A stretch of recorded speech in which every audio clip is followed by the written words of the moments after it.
The knock against old school 2D shoot 'em ups is that they aren't very deep. You fly around space for about a half hour, take down a few giant bosses, watch a wholly unsatisfying ending, and then do the whole thing over again in the exact same order. This isn't a genre that needs a lengthy tutorial to play, because the whole goal is usually to dodge bullets and shoot down aliens.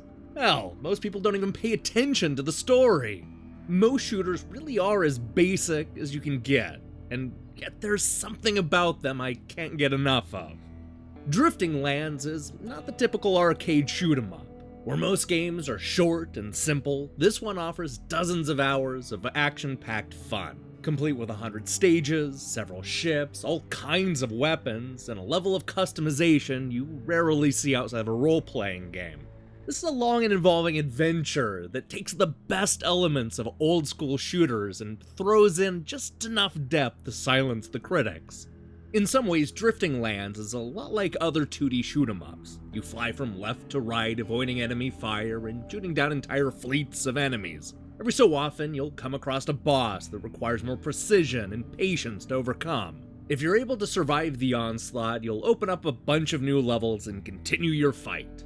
It's a loop that'll be instantly familiar to pretty much every old school gamer. What sets this game apart is that you're doing a lot more than shooting down enemies, because this is about picking up loot and customizing your ship in all kinds of interesting ways.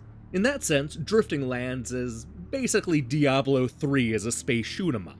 There's a massive emphasis on replaying stages in order to gather up new shields, weapons, computer boards, and other parts you can equip to your craft. What you don't need, you can sell to the shop, which also offers brand new equipment you can buy at a premium price. Beyond simply picking up loot, we're able to assign a whole slew of special attacks and abilities to the controller's 4 face buttons. This will give you access to bombs and much stronger bullets, along with the ability to heal your ship and teleport around the level. We're also able to assign more passive perks that'll let you regenerate your ship after a defeat, or earn more money for performing combos. The game has a bunch of these attacks and abilities open right from the start, but you'll need to spend hours of beating up bosses and saving money in order to buy more. This is on top of all the weapons you can equip to your ship. Of course, none of this would matter if there were only a handful of stages. In order to get the most out of the role-playing elements, you want a game that has a lot of content. Thankfully, Drifting Lands delivers in a big way. This is a long game with 100 stages that range in both difficulty and length. You travel around the world meeting new types of aliens and killing a wide range of bosses.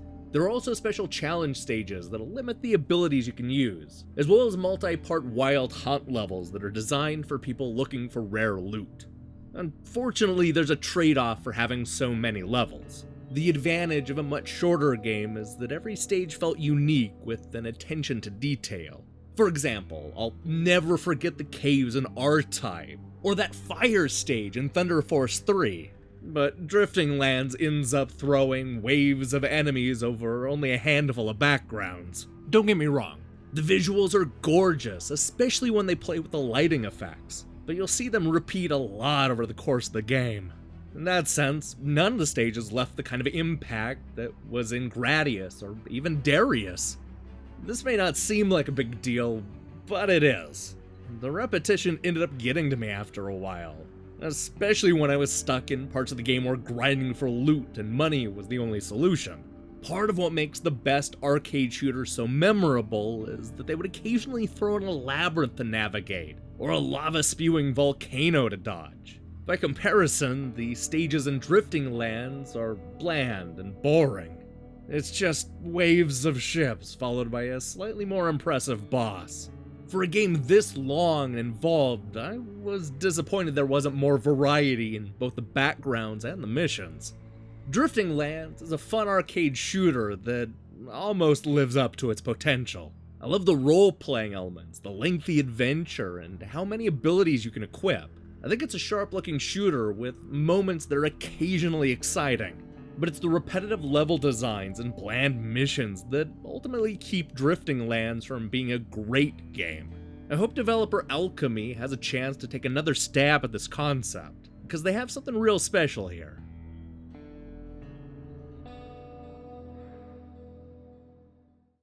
Hey, thanks for watching our review. So here's the question of the day.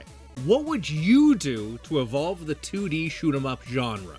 Would you add a story, merge it with a different genre, or come up with something completely different? Let me know in the comments below. And while I have your attention, you should stick around for my preview of Renzo Racer coming later today.